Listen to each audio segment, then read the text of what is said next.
సార్వత్రిక ఎన్నికల్లో వైసీపీ అధికారాన్ని కోల్పోయి ఘోర పరాభవాన్ని చవిచూడాల్సి వచ్చినటువంటి నేపథ్యంలోనే కొంతమంది కీలక నేతలు ఇప్పుడు వైసీపీని వీడి పక్కచూపులు చూస్తున్నారని, అందులో భాగంగానే కొంతమంది కీలక నేతలు ఇప్పుడు వైసీపీని వీడి భారతీయ జనతా పార్టీలోకి వెళ్లేందుకు ప్రయత్నం చేస్తున్నారని, అయితే వీరిని చేర్చుకునే విషయంలో పురంధరేశ్వరి గారు ఒక కీలకమైనటువంటి నిర్ణయం తీసుకున్నారని, అది వైసీపీకి ఊపిరి పోసేలాగా ఉంది అంటూ కొన్ని వార్తలు ఇప్పుడు సోషల్ మీడియా వేదికగా చక్కర్లు కొడుతున్న నేపథ్యంలో పురంధరేశ్వరి గారు తీసుకున్నటువంటి నిర్ణయం ఏంటి, అది వైసీపీకి ఎలా ఊపిరి పోస్తుంది అనే దాని మీద మనం విశ్లేషణ చేసుకునేటువంటి ప్రయత్నం చేద్దాం. ప్రస్తుతం మనతో పాటు ఉన్నారు ప్రముఖ రాజకీయ విశ్లేషకులు, ప్రముఖ సీనియర్ జర్నలిస్ట్ మండవ దుర్గా కుమార్ గారు. సార్తో మాట్లాడదాం. సార్ నమస్తే అండి. నమస్కారం కృష్ణ గారు, మన వీక్షకులు కూడా నమస్కారం.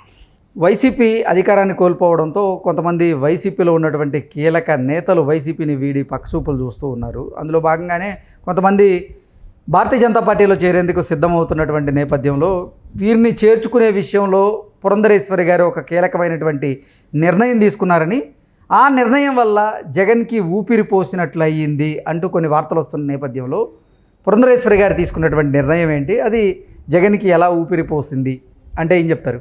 ఇప్పుడు వైసీపీ నాయకత్వం అనేది ఒక పెక్యులర్, అంటే చాలా వాళ్ళ ఇతర రాజకీయ పార్టీలకి వైసీపీకి చాలా భిన్నమైన పరిస్థితి ఉంటుందండి.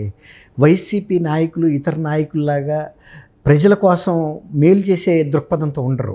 వాళ్ళు అంతటి, అంటే అధినాయకుడిగా ఉన్న జగన్మోహన్ రెడ్డి గారు ఈ పార్టీ పెట్టడమే తనకి ముఖ్యమంత్రి ఇవ్వలేదు కాంగ్రెస్ అన్న మిషతోనే కానీ ప్రజలను ఉద్ధరిద్దామని, ప్రజలకు సేవ చేద్దామని ఆయనకి లేదు కదా. ఆయనకి కేవలం ఆయన తండ్రి ముఖ్యమంత్రిగా ఉన్నప్పుడే ఆ పదవిని అడ్డు పెట్టుకునే, దాని పేరు ఏంటంటే క్విడ్ ప్రోకో. అసలు అది మన దేశంలో ఆ కల్చర్ ఇప్పుడు లేదు.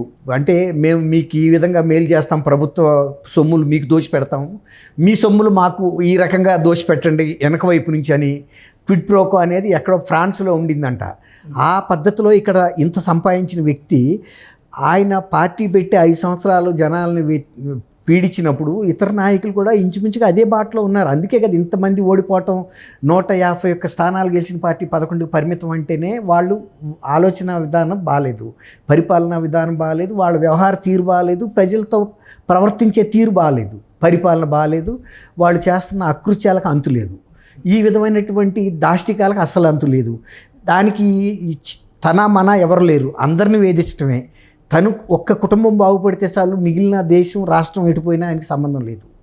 ఇది విరక్తి కలిగే జనం ఆ తీర్పు ఇచ్చిన తర్వాత వీళ్ళు ఏ పార్టీలో చేరతామన్నా కూడా మెయిన్గా పార్టీ ఏముంది, తెలుగుదేశం. మీతో ఇన్ని కేసులు పెట్టించుకుని, ఇన్ని దాడులు చేసుకుని, ఇంతమంది కార్యకర్తలని ప్రాణాలు పోగొట్టుకుని ఈ 5 సంవత్సరాల పాటు మీతో కంటికి మింటికి కన్నీరు కార్చుకుంటా పోరాడిన పార్టీ వాళ్ళు చేరతామంటే ఎవడు చేర్చుకుంటాడండి? ఒక ఊళ్ళో ఒక రౌడీ ఉంటాడండి, ప్రతి కుటుంబంలో వాడిని హింసించేవాడిని ఎవడన్నా ఓ భోజనాన్ని పిలుస్తారండి, ఆ ఊళ్ళో ఫంక్షన్ అవుతుంది, ఒక పెళ్ళి అవుతుంది, ఒక శుభకార్యం, ఆయన ఎవడన్నా పిలుస్తాడండి? బహిష్కరిస్తారు, ఆడిని దూరంగా జరిగిపోతారు.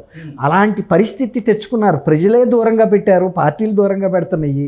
జాతీయ పార్టీ కాబట్టి కనీసం బీజేపీలో అన్న చేరితే వీళ్ళకి ఏంటంటే మనుగడ ఉంటుందనే ఒక ఆశ నాయకుల్లో ఉంది. అదే జగన్మోహన్ రెడ్డి గారికి ఆశ అక్కర్లా. ఎందుకంటే ఆయన టార్గెట్ ఏదైతే ఉందో, ఒకసారి అధికారం ఇస్తే చాలు, నాకు మీ గురించి నాకు అనవసరం, నేను దోసుకోవాల్సిందంతా దోసుకుంటాను, ఎవడ ఇటు చస్తే నాకేంటి? ఇప్పుడు కల్తీ నాసిరకం సారా తాగి వేల మంది చచ్చిపోతే ఆయనకన్నా బాధ, ఆయనకు వచ్చే కమిషన్ ఆయనకు వస్తుంది, దాని మీద ఇసుక మీద ప్రతిదీ. ఎంతమంది చేతివృత్తులు పని లేకుండా పోయి కుటుంబాలు ఆర్థికంగా కొట్టుమిట్టాడి 5 సంవత్సరాలు వాళ్ళు ఓర్పుగా భరించే కదా. 5 సంవత్సరాల తర్వాత మన దగ్గర రీకాల్ సిస్టమ్ లేదు, మన పార్లమెంటరీ సిస్టంలో. అదే కొన్ని స్విట్జర్లాండ్ కంట్రీస్లో రీకాల్ సిస్టమ్ ఉంటుంది. డిమాండ్ చేస్తారు పబ్లిక్, మేము ఆ అభ్యర్థి మీద ఇప్పుడు మాకు నమ్మకం లేదు కాబట్టి మళ్ళీ ఎలక్షన్ పెట్టండి అని అడుగుతారు. అంటే 5 సంవత్సరాలు ఏం స్థిరంగా ఉండాలి అనేది ఎక్కువ మంది కోరితే పెడతారు, పెట్టినప్పుడు రీకాల్ చేస్తారు. ఇది ఆ అవకాశం లేదు కాబట్టి భరించారు. కాబట్టి ఇప్పుడు తెలుగుదేశం కానీ పవన్ కళ్యాణ్ జనసేన పార్టీని కానీ ఎంత వేధించారని, పవన్ కళ్యాణ్ అయితే పెళ్ళాలనే మాట్లాడటమేగా, ఎవరు ప్రతివాడు ఆయన వ్యక్తిగత జీవితం మీద, తర్వాత ఆయన్ని ఆంధ్రప్రదేశ్లోకి రానివ్వకుండా కూడా కోదాడరాక పోలీసులు ఎదురొచ్చి మరీ అడ్డం చేయటం, అక్కడికి వెళ్ళి నేను ప్రజల నుంచి వినతి పత్రాలు స్వీకరిస్తాను అంటే ఓటర్ల చుట్టూ పోలీసులను పెట్టేసి ఆయన బయటికి రానివ్వకుండా చేయటం. అంటే ఒక నిరంకుశ ప్రభుత్వంగా నడపాలని చూశాడు. ఇప్పుడు బీజేపీలే వాళ్ళకి ఓన్లీ ఆల్టర్నేటివ్. ఆ బీజేపీ కూడా ఇవాళ పురంధరేశ్వరి గారు బహుశా ఇప్పుడు ఇది టైం కాదు కదా, ఇప్పుడు కేంద్రంలో కొత్తగా ప్రభుత్వం ఏర్పాటైంది, వాళ్ళు కూటమిలో ఇక్కడ సభ్యులుగా ఉన్నారు. 2 సభ్యులు కాదన్న తర్వాత 3వ సభ్యులుగా మాత్రం ఎట్లా చేర్చుకుంటారు? కూటమి నైతికంగా కొన్ని బాధ్యతలు ఉంటాయి కదా, 3 పార్టీలు ఒక మాట అనుకునే ముందుకెళ్ళాలి తప్ప ఈ అరాచకవాదుల్ని ఎవరినైతే వీళ్ళు పోరాడి ఓడించారో అదే వ్యక్తులు తెచ్చి పార్టీలో పెట్టుకుంటే ప్రజలకు కూడా ఏమనుమానం వస్తుంది? ఈ కూటమి మొత్తం కూడా దొంగల ముఠాయను వాళ్ళని మళ్ళీ తీసుకొచ్చి ఇంట్లో, ఇప్పుడు మనం ఎవడో దోపిడీ చేసుకెళ్ళిపోతున్నాడని మన ఇంటికి ఆహ్వానిస్తే మనం కూడా అట్లాంటి వ్యక్తులు కాబట్టే కదా వాడు ఆ దొంగ మూటలన్నీ వేసుకుని మన ఇంట్లోకి చేరిన తర్వాత మన ఊళ్ళో మన పరపతి ఏమైనా ఉంటుందా? వీడికి వాడికి కనెక్షన్ ఉందంటారు కదా. ప్రజలు చాలా క్లీన్గా అబ్జర్వ్ చేస్తున్నారండి. జగన్మోహన్ రెడ్డి ఏమనుకున్నాడంటే నేను ఇవన్నీ చేసేవి వాళ్ళు గ్రహించలేరు, నేను చాలా స్వీట్గా మాట్లాడగలను, నా అక్క చెల్లెళ్ళు, నా అన్నదమ్ములు, నా తవ్వాతాతలు ఇవన్నీ మాట్లాడగలను, నా మైనార్టీలు, నా బీసీలు, నా ఎస్సీలు, ఎస్టీలు, నీకు ఎక్కడ ఎవరి మీద అభిమానం ఉంది? ఏ వర్గాన్ని నువ్వు పీడించుకొని వదిలిపెట్టావు? అందుకే కదా ఇంత ఫలితం వచ్చింది. ఇప్పుడు పురంధరేశ్వరి గారు ఒక రాష్ట్ర అంటే ఆవిడ తీసుకున్న నిర్ణయం అసలు జగన్మోహన్ రెడ్డికి ఊపిరి పోసేలాగా ఉంది. మాటనండి, ఆమె రాష్ట్ర పార్టీ అధ్యక్షురాలు జాతీయ స్థాయిలో నిర్ణయించుకుంటారు. ఆమె గతంలో కూడా చెప్పింది, ఇక్కడ అభ్యర్థులు ఎంపిక కానీ ఇక్కడ ఎవరితో పొత్తులు పెట్టుకోకూడదనే అంశం కేంద్రం నిర్ణయిస్తే కేంద్ర నిర్ణయాన్ని మేము శిరసావహిస్తామని చెప్పారు. ఎన్నికల ముందు కూడా కొంతకాలం కుదరలేదు ఇది. ఆ టైంలో మేము ఇక్కడ నిర్ణయించలేము, పొత్తుల విషయం అధిష్టానం నిర్ణయిస్తే మోడీ గారు, షా గారు, నడ్డా గారు అది ఇక్కడ అమలు అవుతుంది, మేమేమి నో చెప్పం, ఎస్ అసలు ఏది ఉండదు, ఫాలో అవుతామని చెప్పింది. ఇప్పుడు కూడా ఆమె సొంతంగా నిర్ణయం తీసుకునే పరిస్థితి ఉండదండి. ఇవి ఇప్పుడు జగన్మోహన్ రెడ్డి గారు ఎవరో మోడీ గారికి తెలియని వ్యక్తి కాదు, షా గారికి తెలియని వ్యక్తి కాదు. ఆయన పార్టీ ఎలా పరిపాలిస్తుంది అనేది కరెక్ట్. మోడీ గారు ఆంధ్రప్రదేశ్ వచ్చి ఇంత అవినీతి ప్రభుత్వం ఎక్కడా లేదు, ఈయన మీద చట్టం చేసి ఈయన ఆస్తులను కూడా స్వాధీనం చేసుకునే విషయం గురించి మేము ఆర్థిక నిపుణులతోనూ న్యాయ నిపుణులతోనూ కూడా చర్చించి ఒక చట్టమే తీసుకొస్తా అన్నాడు. అలాంటప్పుడు ఇక్కడ రాష్ట్ర అధ్యక్షురాలు అలాంటి నిర్ణయం తీసుకోదు. అలాంటి పార్టీని తీసుకోవాలన్నప్పుడు అక్కడ తీసుకుంటారు ఆ నిర్ణయం. అదే అసలు పురంధరేశ్వరి గారు కూడా వైఎస్ఆర్సీపీకి చెందినటువంటి ఎమ్మెల్యేలు మనకు అవసరం లేదు, ఒకవేళ ఎవరన్నా కీలకమైనటువంటి నాయకులు వస్తున్నా కానీ మనకి ఇప్పుడు అవసరం లేదు, 6 నెలల తర్వాత చూద్దాం అన్నట్టుగా ఆవిడ చెప్పినట్టుగా కొన్ని వార్తలు అయితే వస్తున్నాయి. అది కూడా ఆర్థిక నేరగాళ్ళు అసలొద్దు మనకి, మన పార్టీకి అంటూ ఆవిడ చెప్పినట్లుగా ఒక ఇప్పుడు మీరు చెప్పిన దాంట్లో 2 విషయాలు నేను కూడా ఒప్పుకుంటా అండి. ఒకటి, ఇప్పుడు మనకు అసలు అక్కర్లేదనేది ఆమె చెప్పింది. తర్వాత ఆర్థిక నేరగాళ్ళు వద్దంది. 6 నెలల తర్వాత చూస్తామని కూడా ఆమెగా చెప్పడానికి ఉండదు. ఎందుకంటే ఆమె గతంలో కేంద్ర మంత్రిగా పనిచేశారు, ఒక ముఖ్యమంత్రి కుమార్తె, బాగా చదువుకున్నాము. ఈ కూటమి యొక్క నైతిక బాధ్యతలు ఎలా ఉంటాయి ఒకళ్ళ పట్ల ఒకళ్ళని తెలుసు. కాబట్టి ఆమె అంత తేలిగ్గా నేను 6 నెలల తర్వాత పరిశీలిస్తానని చెప్పరు.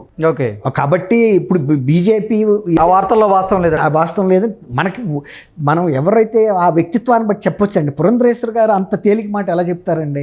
2 వద్దన్న తర్వాత 3వ వ్యక్తికి ఆమెకి ఆ గతంలో కూడా ఇక్కడ మేము నిర్ణయం తీసుకోమని చాలా లౌక్యంగా చెప్పారు ఆమె రాజనీతిజ్ఞతతో.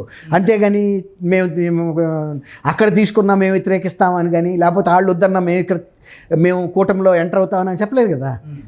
అది ఇక్కడ కూడా అదే అప్లై అవుతుంది. వాళ్ళు తీసుకున్నప్పుడు చూస్తుంది. వాళ్ళిద్దరికి వీళ్ళ సంగతి తెలుసు, దూరంగా ఉంచారు. ఇప్పుడు ఈయనకి 10 మంది రాజ్యసభలో మెంబర్స్ ఉన్నారండి. అవసరం బీజేపీకి రావచ్చు, కానీ బీజేపీ అవసరం అంతకన్నా జగన్మోహన్ రెడ్డి గారికి ఎక్కువ ఉంది. ఆయన కేసెస్ ఉన్నాయి, విపరీతమైన 20 పెద్ద కేసెస్ ఉన్నాయి. దానికి తోడు వివేకానంద రెడ్డి గారు కేసు, మర్డర్ కేసు బోనస్గా కొత్తగా వచ్చింది. ఇన్ని కేసుల్లో ఇరుక్కున్న వ్యక్తి ఇప్పుడు అల్టిమేట్గా కనుక అసలు వివేకానంద రెడ్డి గారి హత్య కేసు పూర్తి స్థాయిలో విచారణ జరిగితే జగన్మోహన్ రెడ్డి గారు, భారతి గారు కూడా సిబిఐ ముందు హాజరు కావాల్సి వస్తా అంటున్నారు. ఇప్పుడు కోర్టు పరిశీలన పర్యవేక్షణలో జరుగుతున్న విచారణ ఇది. కాబట్టి డెఫినెట్గా అందులో ఇంకొక కొన్ని కీలక అంశాలు ఏంటంటే అందులో 40 లక్షల సుపారీ ఇన్వాల్వ్మెంట్ ఉంది. దానికి సంబంధించిన ఎవిడెన్సెస్ ఉన్నాయి. మెటీరియలిస్టిక్గా ఎవరైతే అప్రూవర్గా ఉన్న దస్తగిరి దగ్గర నుంచి క్యాష్ తీసుకున్నారు వాళ్ళు. దస్తగిరి మామూలు వ్యక్తి, ఒక పేద వ్యక్తి. ఆయన దగ్గర లక్షల కోట్లు ఉండే అవకాశం లేదు కదా, చెప్పాడు కదా. నేను అక్కడ విల్లా కొనడానికి కూడా అడ్వాన్స్ ఇచ్చానంటే అక్కడ చూస్తే కూడా విల్లాకి అడ్వాన్స్ ఇచ్చిన మాట కరెక్ట్ ప్రూఫ్స్ ఉన్నాయి. అతని దగ్గర క్యాష్ దొరికింది. ఎవరిచ్చారన్నది వెళ్ళాలంటే 40 లక్షలు అవినాష్ రెడ్డి ఇస్తాడంటే ఎవరు నమ్మలేరు. ఇంకా పెద్దాళ్ళు ఉన్నారు. ఆ పెద్దాళ్ళు ఎవరని తేలకుండా అసలు ఆ కేసు ముగింపు జరగదు. కాబట్టి ఇన్ని అంశాలు ఉన్నప్పుడు బీజేపీని ఆయన కాదనలేడు. ఆయన ఒప్పుకున్నా ఒప్పుకోకపోయినా సచ్చినట్టు వాళ్ళకి మద్దతు ఇవ్వాల్సిందే బిల్లు చేయి పెట్టినా. Okay sir, thank you so much. Thank you Krishna గారు. మన వీక్షకులు కూడా నమస్కారం.